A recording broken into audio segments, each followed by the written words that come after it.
آقا جی کہ وقت آئے گا تھوڑی سی دنیا کے پیچھے اپنا دین چھوڑ دے گا آدمی، تھوڑی سی دنیا کے پیچھے،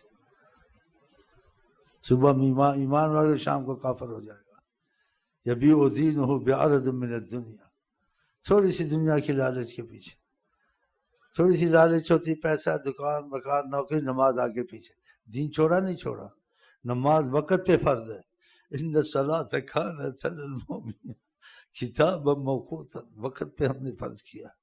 آقا جی سے پوچھا گیا افضل عمل کا نماز کو وقت پہ پڑھنا، کہ جو جماعت سے نہیں پڑھتے ان گھروں کو آگ لگا دو، ہم نوکری پہ ہوتے ہیں، ہمارے کپڑے ٹھیک نہیں، اور خالی ہو جا کے ادھر بیٹھ گیا، تو پھر دین چھوڑا نہیں چھوڑا۔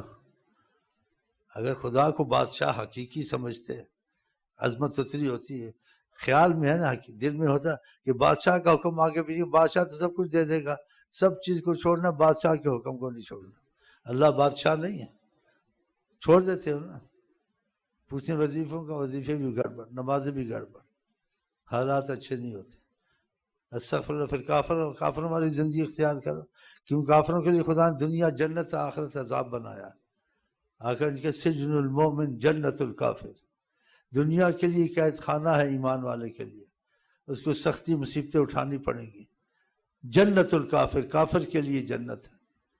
تو اب تم لوگ ایسے ہو رہے ہو، سرمایہ کاری کرو، اور ذرا سا جھٹکا آیا سارا بام شام ایران کے سمندر زمین میں چلا گیا۔ دیکھا، یہ سوچیں نہیں آتی ہیں، سارا شہر کہ تم کو منٹ میں کچھ ہو سکتا ہے، رات کو تم کو ہیضہ ہو جائے، دن کو کچھ تم کو ہو جائے، دیوار گر جائے، غلطی سے بجلی کی شارٹ لگ جائے، یہ سب کچھ ہو سکتا ہے۔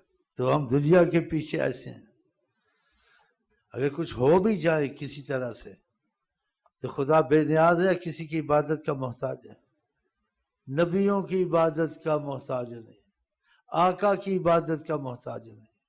آقا جی جاری کرتے تھے، حضرت محمد مصطفیٰ اللہ کے دربار میں، سنتے نہیں؟ ہاں، جب بادشاہ کا حکم نہیں ٹھہرا، بادشاہ تم کو منٹ میں غنی کر سکتا ہے، بادشاہ حکم ڈالتے ہو جو چاہے منٹ میں، وہی عذاب، وہی اولاد تمہارے لیے خدا عذاب بنا سکتا ہے، کہ تم خدا کے معاملے کو آگے پیچھے کیا، گھر کے کام ہے، یہ کام ہے، اور اولاد کا مسئلہ ہے، نمازیں رہ جاتی ہیں، تو پھر کر لو اولاد کا، مال کا۔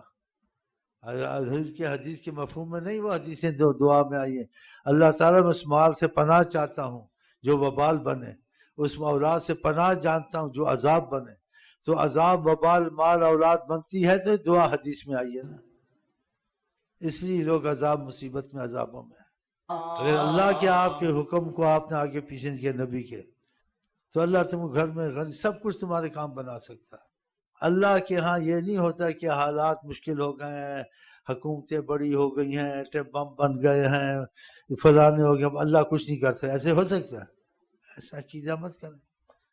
تو حالات کیسے ہیں، اگر تم نے خدا رسول سے بنا لی، تمہارے حالات ٹھیک ہیں کہ تم خوش رہو، تمہیں کیا، اس کو بناتے جو جو مصیبت میں پڑے انہوں نے خدا رسول کو چھوڑا۔